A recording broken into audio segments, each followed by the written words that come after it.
Mula, bismillahirrahmanirrahim. Assalamualaikum dan salam sejahtera. Okey, terima kasih kepada rakan-rakan yang sudi bersama dengan saya, Cikgu Muhammad Safwan bin Jaafar. Okey, saya guru matematik mengajar di SK Datuk Sharif Hamid, Sarawak. Saya bukan orang Sarawak tapi saya orang Pulau Pinang. Cuma rezeki saya ditempatkan di Sarawak. Okey. Pengalaman mengajar baru je, setahun jagung. Sekolah pertama saya posting di SK Long Spilling, sekolah pedalaman, sekolah P3. Okey. Kemudian saya kena redeployment tahun ini, tahun 2020 saya kena redeployment ke sekolah SK Datuk Sarif Hamid Marudi. Kalau naik bot daripada SK Long Spilling, kalau kita naik bot lah, lebih kurang 3 jam lah. Okay? Lebih kurang 3 jam. Okay?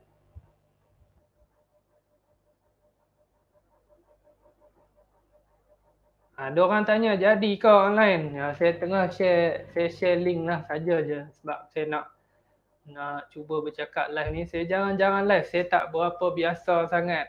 Okay? Saya tak berapa pandai nak cakap sangat. Dia macam cakap seorang-seorang. Itu dah yang pelik. Kalau dalam kelas tak ada masalah. Kita ada murid di depan. Okey, bangun. Selamat pagi. Dah biasa dengan keadaan macam tu. Dan pengalaman, saya cerita sikit pengalaman saya semasa di SK Long Spilling. SK Long Spilling ni sekolah, macam saya cerita tadi, sekolah P3, sekolah yang sekolah pedalaman. Kalau P3 ni kira kritikal lah. Dan ada lagi sekolah-sekolah P3 yang sama macam sekolah kebangsaan Long Spilling yang lebih kritikal lagi keadaan dia. Dari segi akses jalan, dari segi apa ni orang kata tenaga elektrik, sumber air.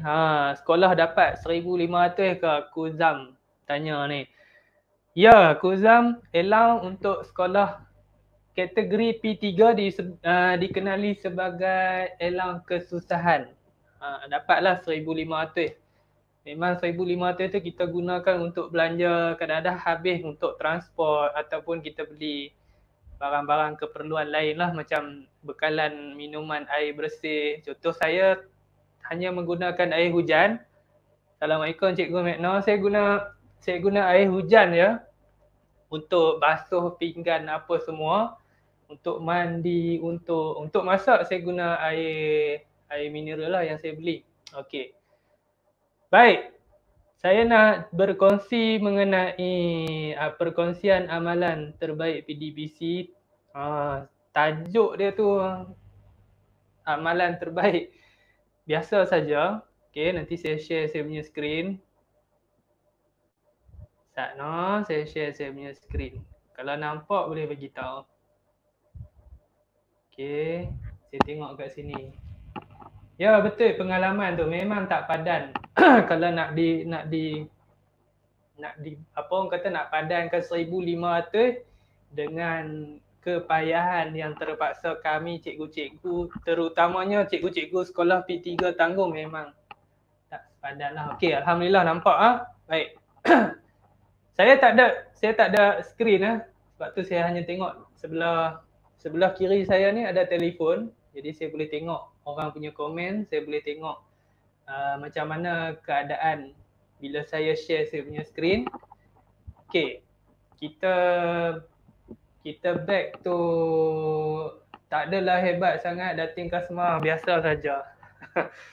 Okey, kita mula balik dengan perkongsian amalan terbaik PDPC. Okey, saya nak share tentang macam mana saya mengajar satu topik iaitu pengurusan data.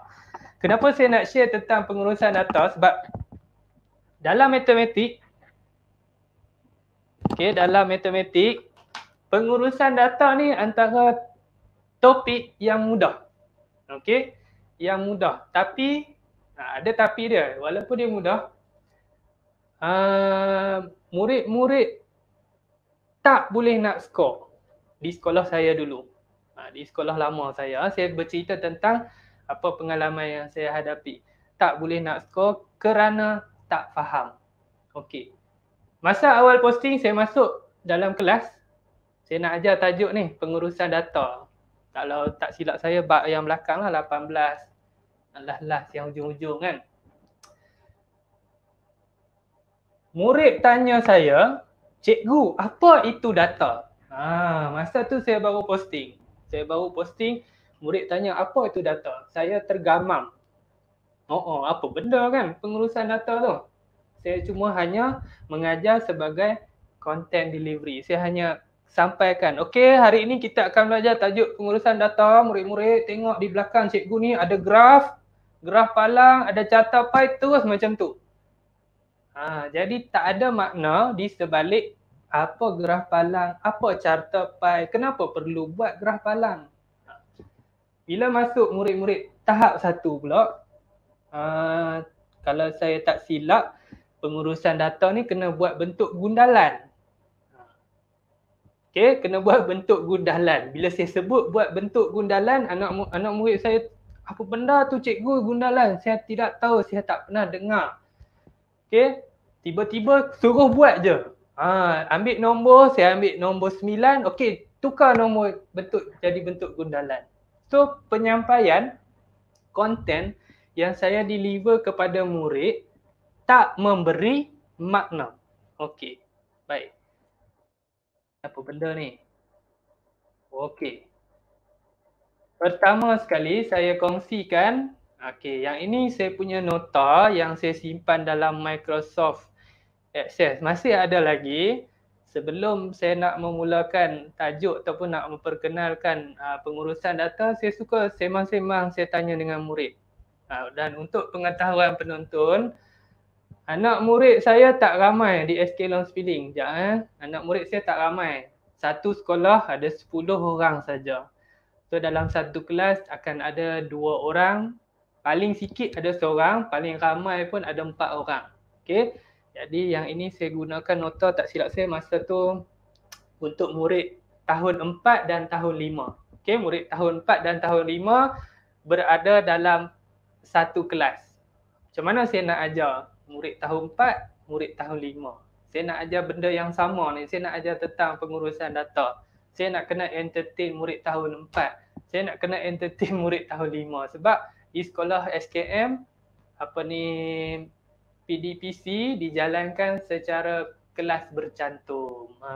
Okey, yang ini benda yang saya bincangkan lah, yang saya paparkan di sini, yang saya bincang dengan murid-murid tahun 4 dan tahun 5. Saya tanya, okey, apa yang kamu tahu tentang data?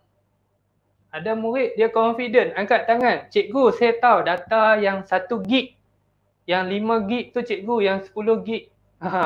Itu yang dia maksudkan dengan data. Saya nak kata salah benda tu pun tidak. Sebab soalan saya, memanglah soalan saya tanya apa itu data. Dan itulah pengetahuan yang mereka ada. Okey, kemudian data ni, saya gunakanlah contoh-contoh yang hampir dengan murid-murid. Okey, ada berapa orang murid lelaki, ada berapa orang murid perempuan dalam kelas. Dalam kelas pun tak ramai, ada 4 orang aja. Ada 2 lelaki, ada 1 perempuan, ada 3 lelaki. Itulah nak memperkenalkan apa itu data. Kemudian maklumat. Apa beza data dengan apa beza maklumat? Okey. Baik. Maklumat ni satu proses. Okey, bila kita ambil satu data, kita collect data, kita proseskan data tersebut dan kita jadikan data tersebut jadi satu benda yang bermakna. Contoh macam sekarang ni kita tengoklah macam mana orang plot graf.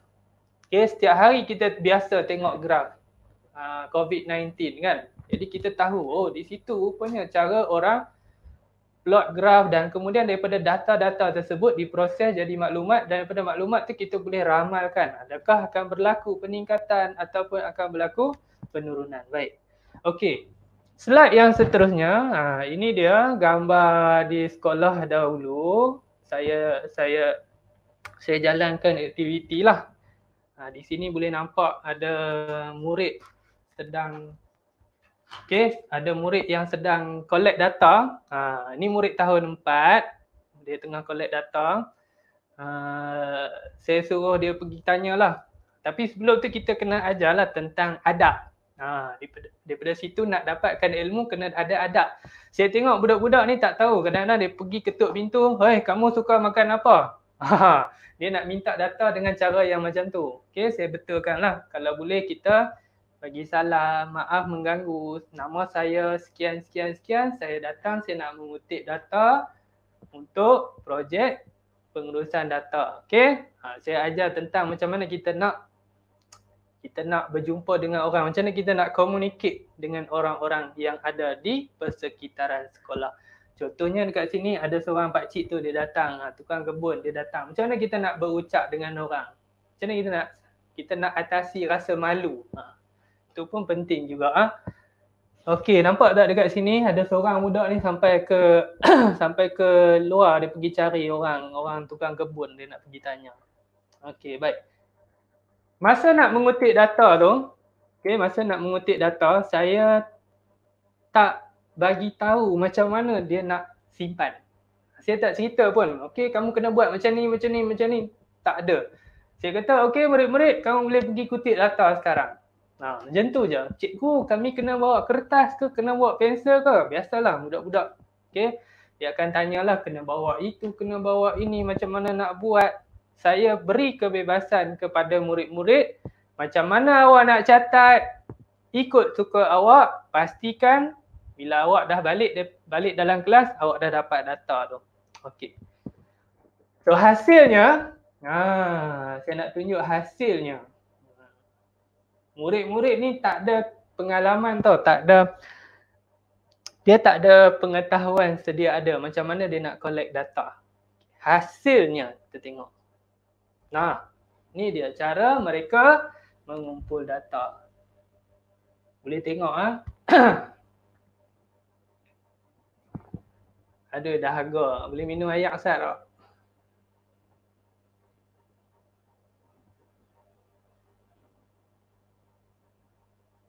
Okey, ini hasil dia. Boleh tengok macam mana mereka mengumpul data. Ini saya tak ingat dah siapa punya kerja ni. Saya dah lupa dah siapa punya ni. Okey, masing-masing lepas pergi kutip data. Cikgu, kami dah berjaya mengutip data cikgu. Okey. Kita akan kumpulkan semua data-data yang berjaya dikutip, yang berjaya dikumpul. Okey, yang ni saya buat dekat murid kelas tahun 2 dan 3. Okey, dalam kelas ada 3 orang saja budak. Baik. So bila kita kumpulkan, kita bersoal jawab tentang data yang kita kumpul. Okey. Kalau tengok gambar di sebelah kiri, subjek kegemaran. Saya tanya anak murid A ni, saya tak ingat siapa punya kerja ni. Okey, saya tanya, okey subjek apakah yang paling digemari di sekolah kita ni? Terus dia garu kepala. Sebab apa dia garu kepala? Sebab dia nak kena tengok balik. Seni tu berapa ramai suka, DSV berapa ramai suka, muzik, bahasa Melayu, matematik, BI, sejarah, dia nak kena tengok. Secara tak langsung, secara dia tak sedar, itulah proses yang kita namakan sebagai mengurus. Dia tak tahu yang dia sedang mengurus, dia mengira. Dia nak tengok berapa subjek, berapa ramai murid suka matematik. Dia nak tengok berapa ramai suka RBT, berapa ramai suka BI. Dia sedang berfikir, dia kira. Itulah proses pengurusan data secara tidak langsung. Yang ni cikgu nak kena bagi tahu, cikgu nak kena keluarkan. Okey, apa yang kamu buat itu kita kenali sebagai pengurusan data. Okey. Next. Saya tak puas hati lagi dengan hasil kerja ni. Tapi kita janganlah kata, oh saya tak suka macam ni. Kita puji hasil, kita puji dia punya usaha. Okay, kita tak nak, kalau boleh murid-murid ni independen, tak terlalu bergantung pada cikgu. Cikgu nak buat macam mana, macam ni ke, ni betul ke cikgu? Jangan terlalu bergantung pada cikgu. Okay, next. Yang ini hasil kerja murid. Hasil kerja murid pada tahun yang berikutnya. Masih lagi orang kata belajar tentang pengurusan data, tapi hasil kerja dia pada tahun yang berikutnya. Nampak tak? Boleh beza tak? Nampak? Okay, dia dah menggunakan pengetahuan yang dia telah pelajari semasa di tahun 2 dan tahun 3 dan dia gunakan pengetahuan itu di tahun 4, tahun 5 dan tahun 6. Nampak tak? Lebih kemas dia punya kaedah, dia punya cara untuk mengumpulkan data. Dia dah tahu makna. Dia dah tahu kenapa saya perlu mengurus data. Okay, sebab apa? Sebab kecelaruan. Kalau dulu saya kumpul data macam ni, lepas itu saya dah tahu, oh nak mengurus data ni kena ada buat jadual, kena buat bentuk gundalan, lebih mudah untuk saya memproses data menjadi maklumat. Okey. Next, yang ini juga hasil kerja murid saya. Kalau tak silap saya, yang ini hasil kerja murid tahun 2. Nampak tak? Di sebelah ni cara dia mengutip data dan di sebelah kanan ni dia dah pandai dah proses. Jadi dia dah buat dalam bentuk gundalan. Okey. Kemudian next. Langkah yang seterusnya saya memperkenalkan teknologi macam mana kita boleh memplotkan daripada data jadi maklumat dan daripada maklumat yang kita dapat kita nak plotkan pada kita nak plot, kita nak buat dia supaya lebih nampak. Lebih menarik. Lebih nampak dan lebih menarik. Kalau kita tunjuk dalam bentuk jadual, mungkin bentuk-bentuk angka tu tak menarik perhatian. Kalaulah contoh sekarang ni COVID-19 memperkenalkan contohlah data-data yang terlalu banyak ni dipersembahkan dalam bentuk angka, bentuk nombor. Jadi dia tak menarik perhatian. So langkah yang seterusnya daripada data-data yang dikumpul dan dapat maklumat, kita nak buat satu persembahan data supaya lebih menarik dan senang kita nak dapat maklumat daripada grafik tersebut, daripada graf tersebut. Okey. So, jangan kata budak-budak ni slow, belajar lambat tentang komputer, tentang teknologi. Walaupun mereka di pedalaman, anak-anak murid di pedalaman tak kiralah di mana pun, namanya budak-budak, kalau kita bagi laptop, kita bagi tab, kita bagi phone, dia orang lebih cepat explore. Jangan pandang rendah dengan budak-budak, dengan kemampuan murid-murid ni. Okey, jadi saya bagilah laptop saya ni untuk mereka plotkan graf. Okey, saya tunjuklah. Yang ni saya kena tunjuk macam mana cara nak buat. Sekali je. Biasanya saya akan cakap, cikgu tunjuk sekali je. Awak kena tengok. Okey. So hasilnya, yang ni kutip data, inilah satu kelas, 3 orang aja. So inilah hasilnya apabila maklumat tersebut diplotkan dalam bentuk graf. Jadi kita boleh nampaklah murid mana yang paling suka subjek, subjek mana yang paling digemari, makanan apa yang paling digemari, minuman apa yang paling digemari di sekolah kebangsaan Long Spiling. Nampak tak? Okey, next.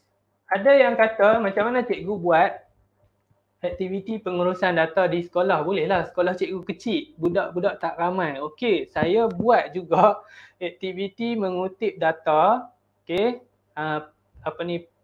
pengurusan data di sekolah yang besar. Semasa saya redeploy ke sekolah baru, SK Datuk Syarif Hamid.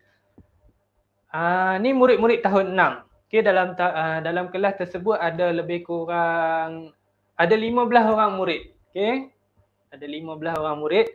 Macam biasa, proses dia sama juga yang saya lakukan di SK Long Spiling, cuma pendekatan tu saya kena ubah. Saya tak boleh bagi suka-suka hati. Okey, hari ni kamu terus kena pergi kutip data. Saya tak boleh buat macam tu, saya kena plan.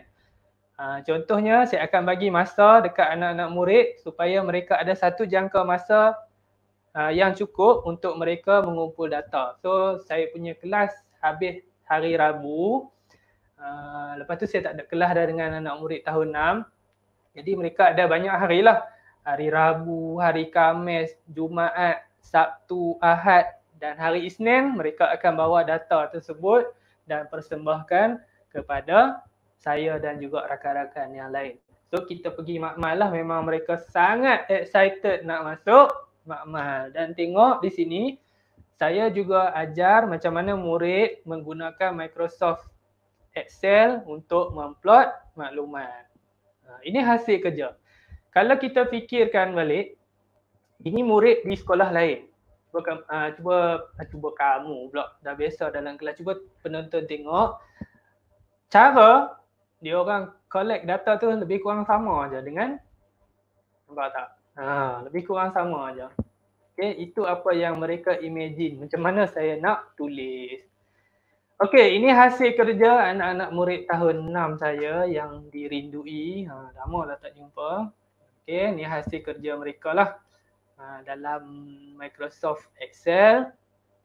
Okey, yang ni nak revise balik sebenarnya, nak revise balik macam mana cara nak baca graf, macam mana nak tengok, okey, macam mana nak dapatkan maklumat daripada graf. Okey, itu sahaja perkongsian saya, dan secara peribadi saya merasakan tajuk pengurusan data ni sangat-sangat menarik, dan kalau boleh kita bagi makna apa yang mereka belajar. Jangan hanya sampaikan secara konten kandungan tanpa kita bagi makna. Jangan risau tentang apa orang kata lambatlah cara ni.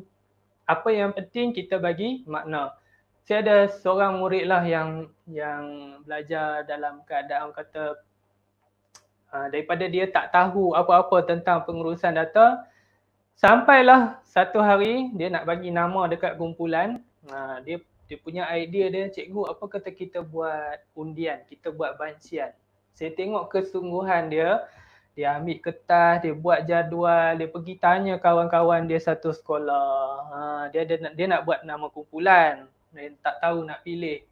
Okay, tak ada 4 nama di situ, saya tak ingat dah nama dia, memang pelik-pelik dengan nama dia ada 4 nama, tak tahu nak pilih yang mana satu. Jadi dia buat jadual dan dia pergi banci. Dia buat bancian lah, dia tanya kawan-kawan, dia tanya cikgu, dia buat bentuk gundalan. Dan murid ini bukanlah murid yang cemerlang, tetapi saya boleh katakan dengan dia boleh apply ilmu itu, saya boleh bagi dia cemerlang. Okay? Walaupun dalam grade peperiksaan dia bukanlah murid yang cemerlang, tapi disebabkan dia boleh apply ilmu itu untuk tolong dia settle problem dia, saya boleh bagi A.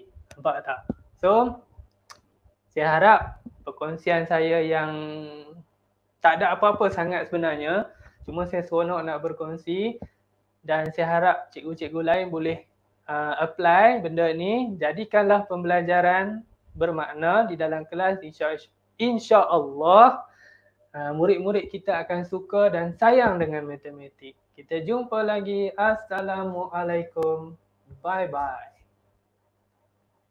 Saya bye-bye aja kat sini, tapi tak habis lagi live. Okay, stop sharing screen.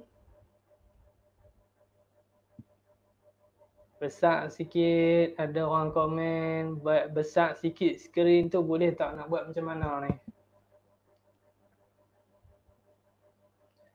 Kawan-kawan ada lagi tak yang, ada lagi yang tengok, suara jelas, alhamdulillah. Terima kasih kepada kawan-kawan yang sudi menonton. Bukan nak dibanggakan, saya seronok berkongsi. Saya seronok berkongsi dengan kawan-kawan. Dan pengalaman mengajar tu saya banyak tulis dan saya share di saya punya website. Dan saya ada juga buat video. Saya tunjuk, saya ada juga buat video. Nanti saya share screen, saya cari dulu. Saya ada juga videokan sesetengah aktiviti, cuma saya tak explain lah dalam video tersebut, hanya gambar sahaja. Okay, saya akan tunjukkanlah dengan cikgu-cikgu. Kejap, saya share screen dulu. Okay, bismillah. Okay, yang ni YouTube channel cikgu. Saya kena cari sat di mana ni.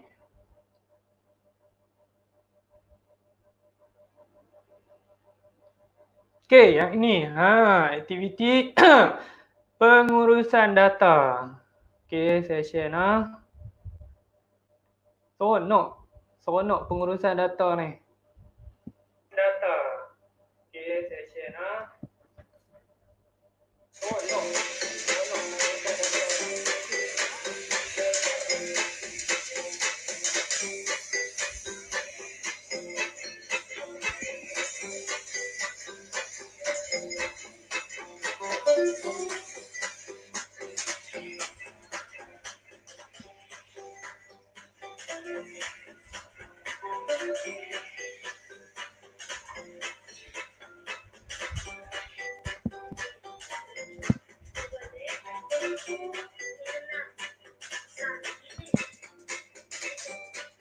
Okay, dah duk pusing-pusing kot tu je. Okay, kita tengok yang lain pula. Okay, kita tengok video yang lain pula. Tak maaf nah kalau saya lambat sikit. Ni banyak ni aktiviti yang saya buat.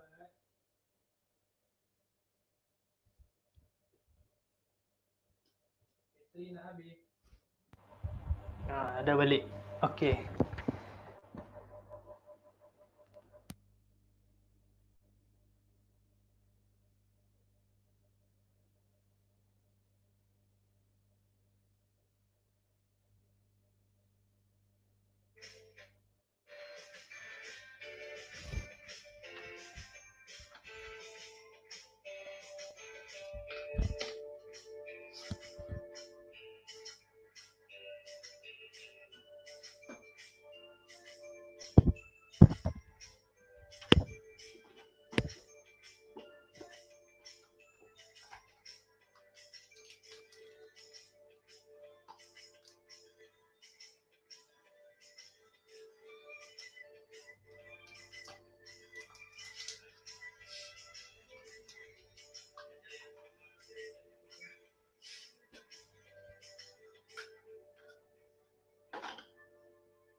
Jom sahur. Kau tahu semalam habis kerja aku cepat-cepat keluar pergi bazar. Okay, untuk catat tu tak sebenarnya tak sesuai untuk murid murid-murid tahun murid-murid sekolah rendah sebab dia melibatkan nak kena kira sudut dan sebagainya.